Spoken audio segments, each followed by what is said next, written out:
Hi, I'm Mick Farrant. I'm in my 82nd year, and previous to my becoming disabled, about 8 years ago, I have been the Chief Executive Officer of a very large organisation and locally a community activist, and being the chair of a primary school and also of the community association.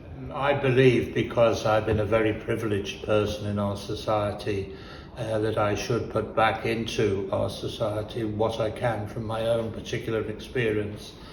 And it was not particularly about disability until all of a sudden I had a medical examination and they found a serious problem with me, namely a serious heart condition. I applied for a blue badge, and because of my eye condition, I couldn't upload the stuff that the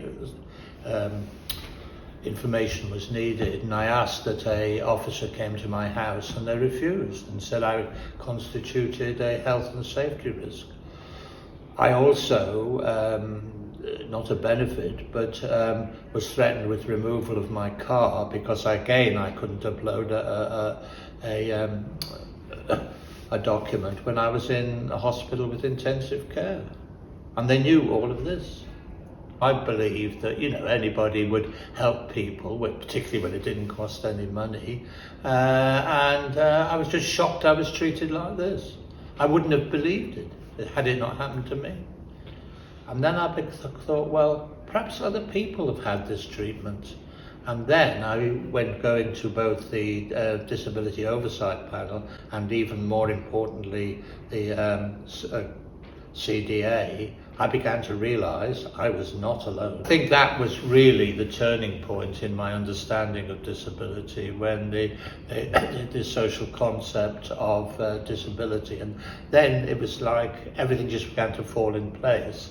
And of course there were other people there with disabilities. And I'd not met other people with disabilities other than my wife before.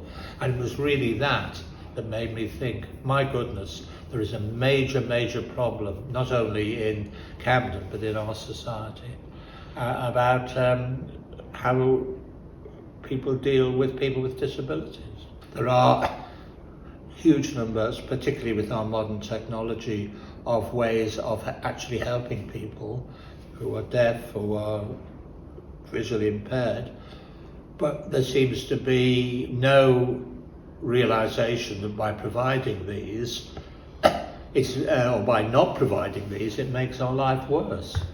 And that is it. But I could give you hundreds of examples of very simple things which, if rectified, would make our life much easier. I strongly suspect people with learning difficulties or mental health problems, neither of which I have an even rougher time.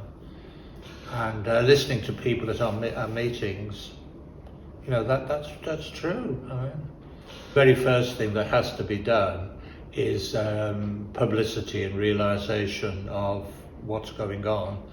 And I do weekly letters now in the Camden New Journal and the Ham and High, and a lot of them are on disability, about how very simple things could be done to help people. I think the big one is societal change, and I think that's a very hard task.